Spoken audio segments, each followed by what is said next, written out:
আসসালামু আলাইকুম। আশা করি সকলে ভালো আছেন।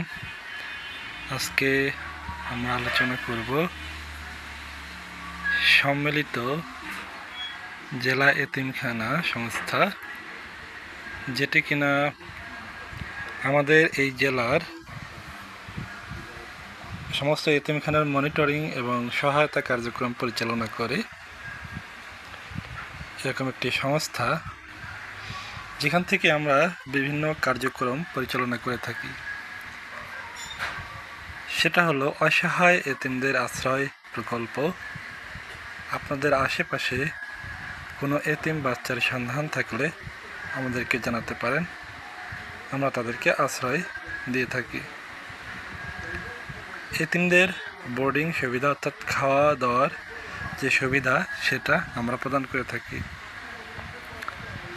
এবং আপনারা এই কার্যক্রম পরিচালনায় ঈদের মধ্যে বিশেষ উপহার এবং ফিতরা এতিমদের দিতে পারেন। আমরা এখানে এতিমদের চিকিৎসা সেবা প্রদান করে থাকি, এতিমদের শিক্ষা কার্যক্রম পরিচালনা করে থাকি।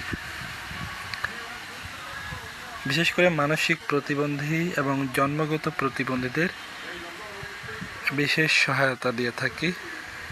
এবং এখানে এতিমদের জন্য এতিম কল্যাণ সমিতি রয়েছে। অনেকের সন্তান-সন্ততি হয় না, তাদের জন্য আমরা এতিম বাচ্চা দত্তক প্রদান করে থাকি। প্রাপ্তবয়স্ক এতিম ছেলে মেয়েদের মধ্যে বিয়ে প্রদান বা বিবাহ প্রদান করে থাকি এবং বাহিরে বিয়ে প্রদান করে থাকি। মেয়েদের জন্য আলাদা এতিমখানা উদ্বোধন করে থাকি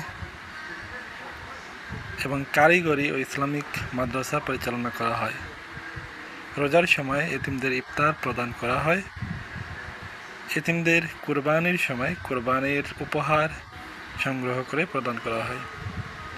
এতিমদের জন্য বিশেষ অনুদান প্রদান করা হয় এবং ধনীদের কাছ থেকে জাকাত সংগ্রহ করে প্রদান করা হয়। আপনারা এতিমখানায় কোনো প্রকার অনুদান প্রদান করতে এবং এতিমখানার কোনো এতিম সন্তানের সন্ধান এবং এতিমের দত্তক নিতে এই নাম্বারে যোগাযোগ করবেন। আপনারা আপনাদের যে কোনো কাফারা আদায় করতে, যেমন আমরা জানি একটি রোজা ভাঙলে 60 জন এতিমকে খাওয়ালে তার কাফারা আদায় করা যায়।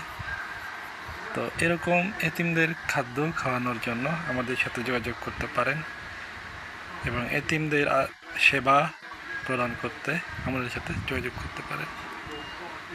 ধন্যবাদ। আসসালামু আলাইকুম।